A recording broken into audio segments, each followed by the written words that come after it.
Bon, je sais, on est en pur contre-jour, c'est dégueulasse, mais ça permet de tester un truc. Du coup, on était là-dessus, sur un 1650, ouverture 3,5, 5,6 pour monture E.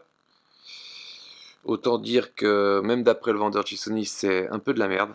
Ok, bah écoute, ça coûte déjà 380 balles suisses, hein. Il allait très bien jusqu'à présent, jusqu'à ce que il chute. Alors en soi, je pense que de chuter, ça lui a pas fait du bien, mais en même temps, il y avait la lentille chinoise dessus, qui fait pseudo grand angle, hein, et du coup, ça a dû enfin, elle a vraiment pas dû kiffer, quoi. Donc du coup, je vais pas bouger l'appareil photo, je vais enlever la lentille grand angle pour montrer la différence, parce que forcément, j'étais un peu frustré, et du coup, j'ai acheté ça. Oui, 11 mm, focale fixe, focale, enfin un 8 quoi.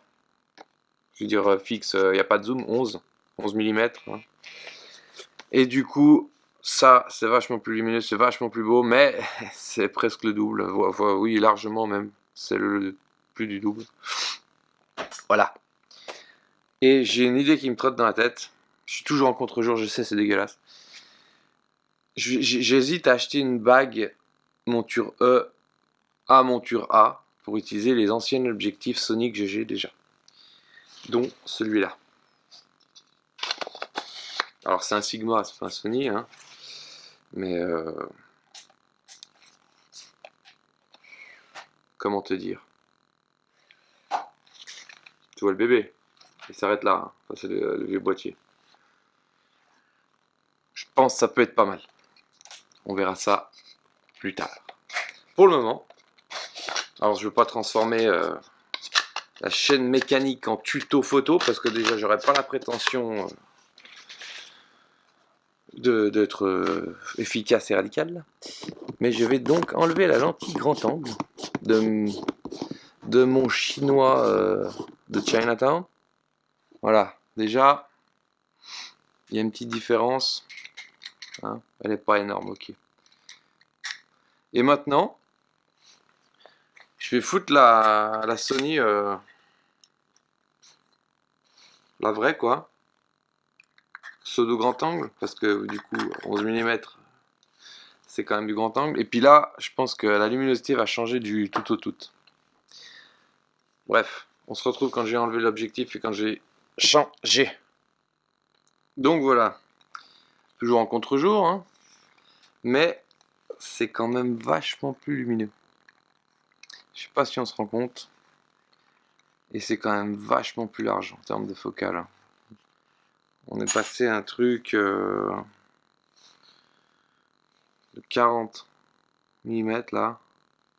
Même pas à 40, ouais, 40,5. Et là, on est sur du 55. Alors j'ai fait aucun réglage. Je me suis mis volontairement en contre-jour et pour voir un peu la différence. Et franchement, il n'y a pas à chier quoi. Bon alors celui-là, putain, on dirait une maracas ce truc. Chier quoi. Je verrai au pire si j'arrive à peut-être alors pas le revendre, mais faire réparer. Je pense qu'ils vont me rigoler au nez quand je vais amener ça.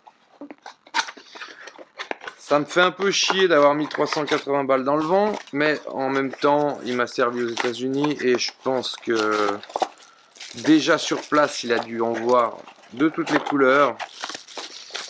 Donc voilà, l'utilisation effective du truc fait que j'ai pas trop de regrets. Et puis je pense que avec le 11 mm, ce sera que mieux. Bref, on va essayer quand même de changer d'angle, histoire de dire qu'on va pas filmer que en contre-jour. Ouais, c'est quand même complètement autre chose. Là, je peux carrément tenir le truc à, je sais pas, 30 cm de moi. Et je vois que la qualité est complètement différente, quoi. Et l'effet bokeh derrière, là, c'est abusé, hein. Je sais pas sur quoi on peut se caler là, genre ça, hop, flou, net. C'est un truc de fou. Avec l'autre, c'était juste pas possible. Bon, bah là, c'est toujours basse lumière, contre-jour, hein, voilà. Mais si je me retourne, ça a juste rien à voir. Et il y a quand même le zoom numérique. Donc il n'y a pas de zoom optique, vu que c'est une focale fixe, 11 mm. Mais il y a quand même le zoom optique du capteur. Et la mise au point, elle est ouf. Et donc je disais, avant, avec le 16-50, 18-50, j'ai déjà plus. Je devais me tenir comme ça. Donc à bout de bras, quoi. Tu vois. Et là, je peux me tenir comme ça. Dire que l'objectif, il est à ça de ma gueule. Et c'est propre, quoi. J'ai pas activé le suivi, mais... Non, c'est un truc de ouf. Je regrette pas les 630 balles. Et je vais essayer en extérieur, tiens. Parce que ça a l'air d'être pas mal en termes d'ouverture. C'est un truc de dingue. Franchement. Bon, alors en termes d'objectifs, de photos et tout ce que tu veux, c'est comme dans l'horlogerie. Hein. Il n'y a pas trop de limites. Enfin, si, la limite, c'est le prix que tu es prêt à payer. Mais là, franchement, c'est un truc de ouf.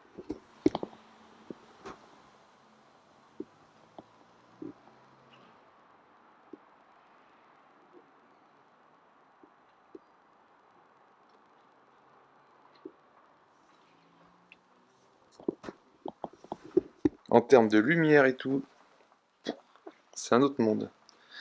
Bon, faut dire que celui-là, il ouvre à un 4, un 8, pardon. Puis l'autre, il ouvre à 3,5, quoi.